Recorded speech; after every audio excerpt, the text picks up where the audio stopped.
Good morning second class. बेटा हम लोगों ने मैथ्स में एक न्यू चैप्टर स्टार्ट किया था, चैप्टर नंबर 6 जो था डिवीज़न। ठीक है, डिवीज़न को हमने ऐसे पढ़ा था कि जैसे मान लो कि यहाँ पर 12 बॉल्स हैं। ठीक है, 12 बॉल में से आप 3 कितनी बार निकाल सकते हो। ठीक है, तो देखो 12 में से पहले हमने 3 को माइनस किया तब 9 आया, फिर 9 में से हमने फिर 3 को माइनस किया तो 6 आया, फिर हमने 6 में से फिर से 3 को माइनस किया तो 3 आया, फिर हमने 3 में से 3 को माइनस किया तो 0 आया। तो जब तक आंसर 0 नहीं आ जाता तब तक हम लोग उसी नंबर से माइनस करते रहते हैं। देखो 12 से भी हमने 3 को माइनस किया था, 9 से भी 3 को, 6 से भी 3 को और 3 से भी 3 को।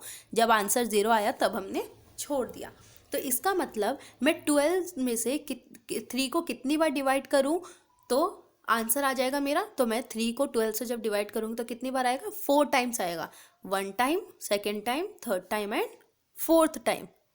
ठीक है, इसका मतलब 12 से अगर मुझे 3 माइनस करना है तो मैं कितनी बार माइनस कर सकती हूँ, 12 में से 3 को 4 टाइम्स कर सकती हूँ। ये देखो मैंने फर्स्ट टाइम किया, ये सेकेंड टाइम, ये थर्ड टाइम है, ये फोर्थ टाइम। तो मैं कह सकती हूँ कि 12 डिवाइडेड बाई 3, यानी अगर मैं 12 में से 3 को डिवाइड करती हूँ तो कितना आता है मेरा आंसर, 4 आता है, क्योंकि 4 टाइम्स किया था ना, इसलिए आंसर क्या आएगा, 4।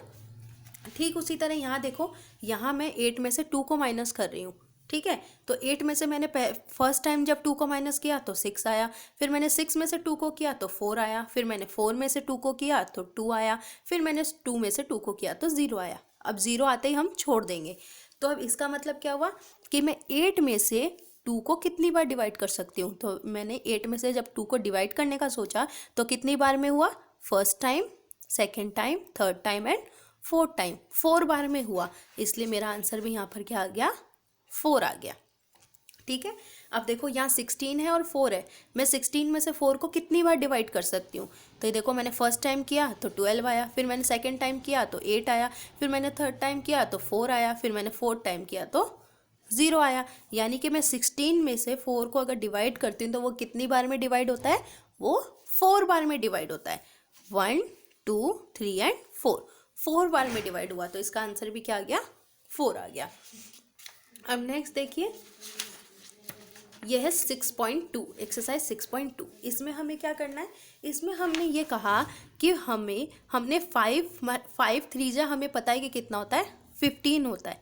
ठीक है, तो मैं 15 को अगर 5 से डिवाइड करूँगी तो आंसर 3 आएगा, और अगर मैं 15 को 3 से डिवाइड करूँगी तो आंसर 5 आएगा।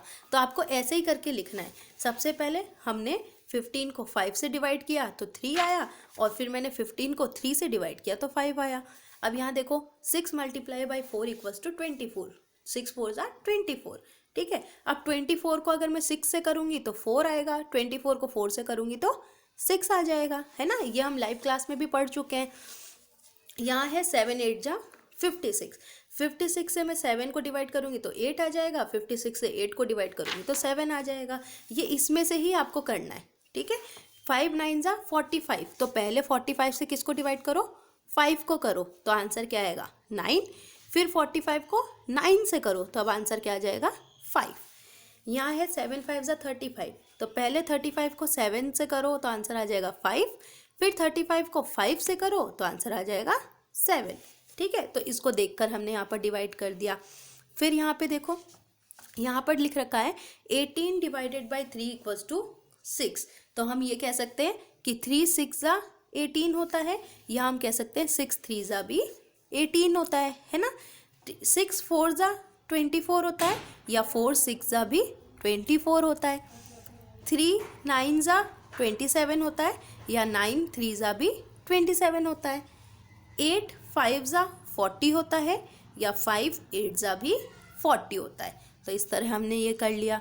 ठीक है, इनको अच्छी तरह से समझना। जब तक आप लोग खुद अपना इसमें दिमाग नहीं लगाओगे तब आपको ये चीज़ें समझ में नहीं आएगी। लॉजिक समझना कि इसमें हमने क्या किया और इसमें हमने क्या किया, है ना। इसमें देखो हमें डिवाइड करके दे रखा था आंसर, तो हमने क्या किया, 6 को अगर मैं 3 से मल्टीप्लाई करूँ तो भी 18 आएगा, 3 को अगर मैं 6 से मल्टीप्लाई करूँ तो भी 18 आएगा, 6 को अगर मैं 4 से मल्टीप्लाई करूँ तो 24 आएगा, या मैं 4 को 6 से करूँ तो भी 24 ही आएगा।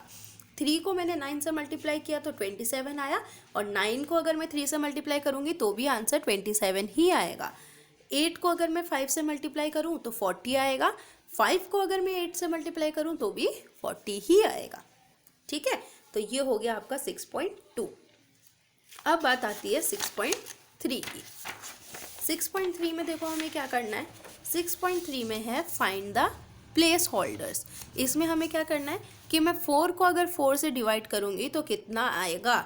ठीक है, तो इसके लिए आप क्या करोगे, आप बताओगे कि 4 4 ज़ा 4 के टेबल में 4 कितनी बार में आता है। 4 के टेबल में 4 कितनी बार में आता है, तो 4 के टेबल में 4 आता है 1 बार में। तो यानी कि हम 4 से 4 को डिवाइड करते हैं तो आंसर क्या आता है, 1 आता है। अब यहाँ है 0 डिवाइडेड बाय 7। 0 से अगर मैं 7 को डिवाइड करूँ तो देखो बेटा, 0 से अगर हम किसी नंबर को मल्टीप्लाई करें या किसी नंबर को डिवाइड करें, आंसर हमेशा क्या आएगा, 0 ही आएगा। 0 से अगर आप मल्टीप्लाई करोगे किसी नंबर को तो भी 0 आएगा, और 0 से अगर आप किसी नंबर को डिवाइड करोगे तो भी 0 ही आएगा। ठीक है, अब देखो यहाँ पे क्या दे रखा है, 11 डिवाइडेड बाय 1। तो अब हमें क्या पता लगाना है कि 1 के टेबल में 11 कितनी बार में आता है। ठीक है, 1 1 ज़ा 1, 1 2 ज़ा 2, 1 3 ज़ा 3, 1 4 ज़ा 4, 1 5 ज़ा 5, 1 6 ज़ा 6, 1 7 ज़ा 7, 1 8 ज़ा 8, 1 9 ज़ा 9, 1 10 ज़ा 10, 1 11 ज़ा 11। तो यहाँ पर आंसर क्या आएगा, 11 ही आएगा। ठीक है, अब यहाँ देखो 1 के टेबल में 6 कितनी बार में आता है।